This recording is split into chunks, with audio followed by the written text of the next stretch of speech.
Olá, hoje a gente vai falar de saúde aqui no meu canal. Nós vamos falar sobre 2 distúrbios da glândula tireoide, para quem aí de repente sofre por hipotireoidismo ou hipertireoidismo. Você sabe a diferença? Então fica ligado aqui.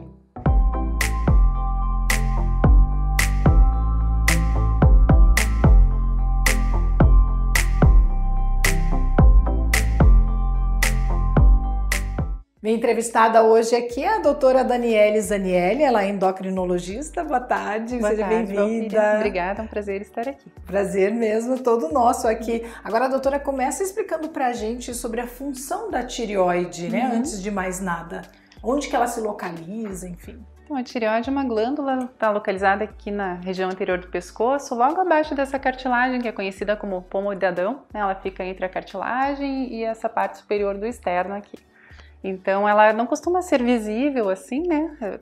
E é palpável geralmente só pelo especialista. Quando ela está muito aumentada, geralmente tem algum problema. Então é uma glândula relativamente pequena, mas ela tem um grande papel no nosso organismo, né? Ela produz hormônios que funcionam em todas as nossas células, o T3 e o T4, e são eles que ditam o ritmo de funcionamento do organismo.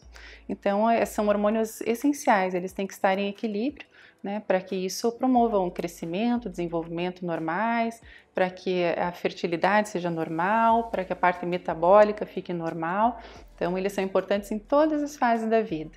E para que a gente tenha, de repente, um desequilíbrio, a gente tem que estar monitorando de alguma forma e, claro, né, tratando isso, que seria, então, o hipotireoidismo e a hipertireoidismo, é isso? Isso mesmo, quando tem falta de produção hormonal, acontece o hipotireoidismo, né? E quando os hormônios são produzidos em excesso, nós chamamos de hipertireoidismo. Quem controla todo esse equilíbrio do hormônio da tireoide é a hipófise, que produz um hormônio chamado TSH, que é o hormônio estimulante da tireoide. Então, pela dosagem sanguínea desse hormônio, nós podemos saber, né, se essa produção hormonal está aumentada ou diminuída. Então, quando a tireoide para de funcionar no hipotireoidismo, a hipófise manda estímulo, né, para a tireoide através do TSH. Então, no exame de sangue vai ter o aumento do TSH. E o que leva a esse aumento ou a diminuição? Quais são as causas disso? Então, a principal causa do hipotireoidismo, que é o distúrbio mais comum, é autoimune. A gente chama de tireoidite de Hashimoto. Ninguém sabe ao certo por que acontece, né? Ele tem, assim, uma tendência genética, então às vezes tem mais casos na família.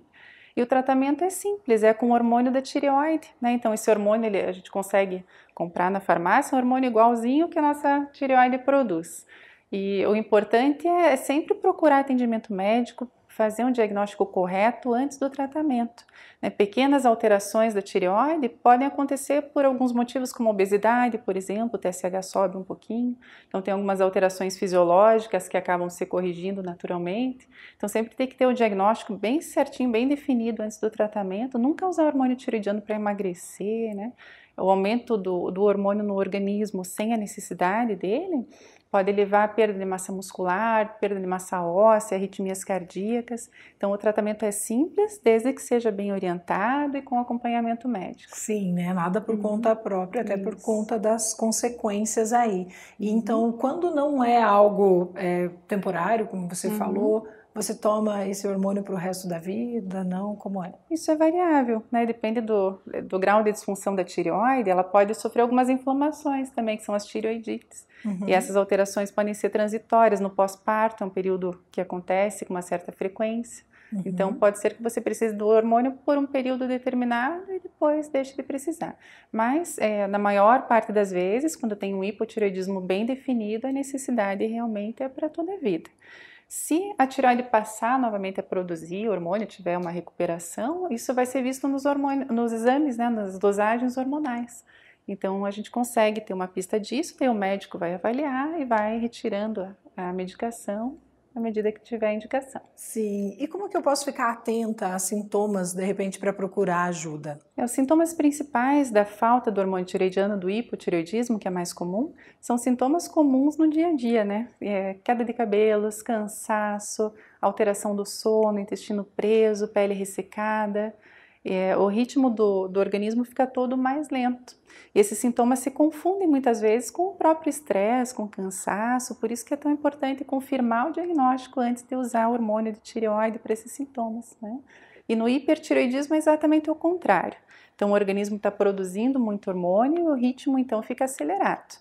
Pode haver também queda de cabelo, tende a ter emagrecimento, apesar de aumento de apetite, pode ter perda de massa magra, de músculo, de massa óssea, né? O ritmo do intestino fica acelerado, a pessoa fica agitada, mas fica cansada ao mesmo tempo, pode alterar o sono. Então são muitos sintomas, né? Desconfiando, então a gente vai fazer também o exame da tireoide, o exame de sangue, que é o TSH, o T3, T4 livre, né, que a gente dosa. E daí o tratamento é o contrário, você vai usar medicamentos que fazem inibir a produção de hormônio pela tireoide, fazem ela reduzir a sua produção. E geralmente tem outros tratamentos que incluem iodo radioativo, cirurgia, né? E tem que ser avaliado caso a caso. Uhum. E aí, no caso, lógico, só vocês, né? Só os médicos que podem avaliar, não tem jeito. O ideal é o especialista, né? Se a pessoa não procura ajuda, existe como agravar? Existe esse risco? Com certeza. O hipertireoidismo não tratado, ele aumenta o risco principalmente cardiovascular, né? Aumenta o risco de arritmias e a perda de massa óssea, perda de massa muscular, que muitas vezes é difícil depois de recuperar. Então tem que ser sempre tratado. O hipotireoidismo pode causar alteração de memória, de concentração, que pode atrapalhar até as atividades assim laborativas, né? Qualidade de vida fica ruim. A longo prazo aumenta o colesterol, pode aumentar também o problema de doenças cardíacas e até em casos extremamente graves pode levar ao coma, né? Então tem que receber sim tratamento. Sim, apesar de, como diz, não tem cura muitas vezes, mas tem como tratar, tem como controlar e viver com qualidade de vida, né, Com doutora? certeza. E para aproveitar hoje a sua presença aqui no meu canal, eu queria que você comentasse sobre aquele autoexame que a gente faz para determinar nódulos, né, na tireoide, para até não ficar tão assustado em casa, né, em relação a alguns tumores que muitas vezes são benignos. Eu gostaria que você falasse um pouquinho. Hoje é muito comum descobrir nódulos na tireoide, até por exames feitos por outros motivos, né, na região do pescoço. E as pessoas se assustam muito com isso, né? Então é importante dizer que a maior parte das pessoas vai ter em algum momento algum nódulozinho da tireoide, que geralmente deve ser encontrado só com ecografia. Na palpação a gente só pega aqueles nódulos maiores, né? Mas a grande maioria é benigna. Então como tentar procurar isso sozinho em casa, né? Para ver se tem algum nódulo maior. Então a gente chama do autoexame da tireoide, como eu falei, ela fica aqui na região anterior do pescoço. Então o exame é feito de uma forma bem simples. Você precisa de um espelho, um copo d'água, toma um gole de água na frente do espelho e observa um movimento, né, aqui na região da tireoide. Então, se houver qualquer aumento de volume, qualquer alteração aqui que suba e desça enquanto você engole, pode ser um nódulo de tireoide.